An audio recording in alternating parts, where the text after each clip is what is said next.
Good day, class. In today's lecture, we will be discussing the importance of report writing and the art of writing executive summaries in the social service setting. Now, writing is an essential skill in the social and community service sector. A well-written report is critical to the effective delivery of services and is often used to convey crucial information to various stakeholders, including clients and funders and other service providers. A report should be well organized, clear, concise, and based on objective facts and evidence. There are three themes that we'll cover within this lecture. First, we will discuss the purpose and characteristics of a report, including the importance of being clear and concise and objective. We will also explore the differences between written and oral communication, as well as the importance of identifying the audience and tailoring the message appropriately. Second, we will examine the importance of writing effective executive summaries. Now, an executive summary is a brief overview of the main points of a report, designed to provide the reader with a snapshot of the key findings and recommendations. It's often given as a tool to help busy professionals quickly grasp the most important information contained within a report. And finally, we will discuss some basic practices for report writing and provide practical tips to help develop your writing skills. We will also highlight some common mistakes to avoid when writing reports and executive summaries. So by the end of this lecture, you will have a better understanding of the importance of report writing and the key elements of an effective report. You will also have learned how to write an effective summary, executive summary, and how to tailor your message to different audiences. So, we will look at the components of a report, executive summaries, and best practices in writing a report. But as always, I want to start with a story. Now, in Canada, there are many examples of how good report writing has positively impacted the lives of individuals and committees. And one such example is a report written by the National Inquiry into Missing and Murdered Indigenous Women and Girls, which was released in June 2019. The report, which was over 1,200 pages long, documented the experiences of Indigenous women and girls who had gone missing or been murdered, and made recommendations for addressing the root causes of the violence. And the report was the result of years of research and consultation with Indigenous communities, families, and organizations across the country. And it provided a comprehensive overview of the systematic and structural issues that have contributed to the violence against Indigenous women and girls, including colonialism, racism, sexism, and poverty. It also highlighted the need for a national response to address the issue and provided recommendations for action in areas such as justice, health, education, and, of course, social services. Now, today we'll be discussing the importance of report writing in the social service setting. Report writing, as I mentioned, is a critical skill that is required in many aspects of social service industry. And reports are used to convey information to colleagues and supervisors and other professionals. Now, these reports can include progress reports, incident reports, and case notes. In this lecture, we will be exploring the different types of reports, their purpose, and how to write them effectively. First, let's explore the different types of reports. So there are progress reports that are used to document the progress of a client in a program or a service. And these reports provide an overview of the client's progress and can be used to adjust goals and objectives as needed. There are incident reports that are used to document any incidents or accidents that occurred within a program or service.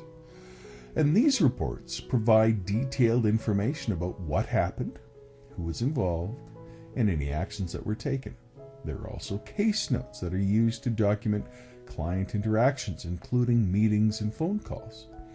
And these notes provide a comprehensive overview of the client's history and can be used to guide future interactions. And reports play a critical role in the communication process within social service organizations. They serve as a means of conveying important information to stakeholders and decision makers, making an account of a particular issue and recommending appropriate courses of action. Now, in the case of higher up reports to, say, board members and such, it's important to be mindful of the essential components that will make for a clear and concise and informative report. So what I want to do now is just kind of focus in on some of the essential components of a more executive report and provide some examples of insights from peer-reviewed research literature as well. So to start off with, when we're thinking in terms of a more executive report, say an annual report of an organization to board members, it's always important to have a title page. And the title page is the first page of the report and provides essential information about the report, including the title, the author, the dates, and the name of the organization. And it should be well-designed and professional looking, and should clearly indicate the purpose of the report. Next, there should be a table of contents, and the table of contents provides an outline of the report, listing the major sections as well as the subsections. It helps readers navigate the report and locate specific information quickly. Following that should be the executive summary. And as we've already mentioned, the executive summary is a brief summary of the report, highlighting the key findings, the conclusions, and the recommendations. It should be clear and concise and provide an overview of the report without requiring the reader to go through the entire document. The executive summary is essential for busy decision makers who do not have the time to read the entire report. Following that, we have the introduction to the main body of the report. And the introduction provides a background to the report and explains its purpose.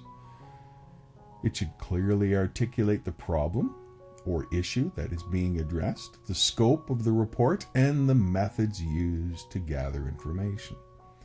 And the introduction should also provide a brief overview of the report's contents.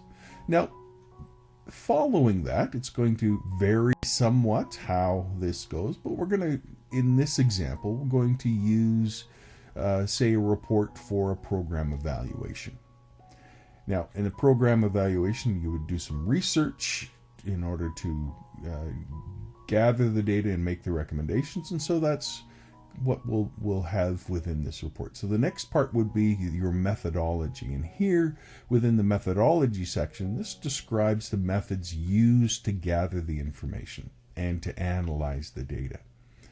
And it should explain how the information was collected, who was involved, and any limitations of the research process.